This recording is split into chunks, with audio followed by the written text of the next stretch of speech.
You are parents, that's great. हम आपके बच्चों को सिखाने जा रहे हैं प्रोग्रामिंग। प्रोग्रामिंग सीखने से आपका बच्चा पंक्चुअल बनेगा, प्रोग्रामेटिक बनेगा, क्रिएटिव बनेगा, इंटेलिजेंट बनेगा। बट इसके लिए आपके बच्चे को एक टेस्ट देना पड़ेगा और ये हम सिखाएंगे ऑनलाइन वेबसाइट पे। अपनी वेबसाइट पे हम सिखाएंगे 1 to 1। मैं आपके बच्चों का टीचर होऊंगा और मैं उन्हें प्रोग्रामिंग समझाऊंगा, सिखाऊंगा, प्रोग्रामर बना दूंगा। लेकिन एनरोल होने के लिए मैं पहले एक टेस्ट लूँगा। उस टेस्ट में अगर आपका बच्चा पास हो गया तो वो प्रोग्रामर बनेगा, वरना आप अगले टेस्ट की तैयारी करें। वो टेस्ट होगा क्या? वो टेस्ट होगा बेसिक मैथ का।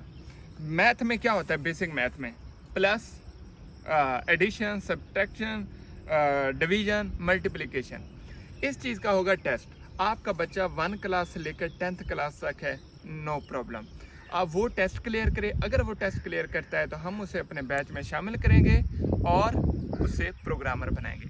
और प्रोग्रामिंग ऐसी होगी, ऐसे होगी ABC, फिर वो पढ़ेगा एप्पल, बैट, कैप्टन। इसी तरह वो प्रोग्रामर बन जाएगा। स्टेप बाय स्टेप सिखाएंगे। तो अगर आप पेरेंट्स हैं, इस वीडियो को सेव कर लें, शेयर करें। बहुत जल्द मैं ये नेक्स्ट प्रोसेस बताऊंगा कि आप कैसे अप्लाई कर सकते हैं, अपने बच्चे को कैसे एनरोल करा सकते हैं, और जो प्रोग्रामिंग का टेस्ट है एडमिशन के लिए वो कब होगा। तो अपने बच्चों को रेडी करें। किस में? एडिशन, सब्ट्रैक्शन, मल्टीप्लिकेशन और डिवीजन। अगर वो पास हो जाता है तो हमारा प्रोग्रामर बनेगा, नहीं तो उससे मज़ीद बूस्ट करें, पॉलिश करें, ताकि वो हमारा अगला टेस्ट पास कर सके। टेस्ट की डेट और प्रोसीजर के लिए इस वीडियो को शेयर भी करें, सेव भी करें और हमारे साथ कांटेक्ट भी करें।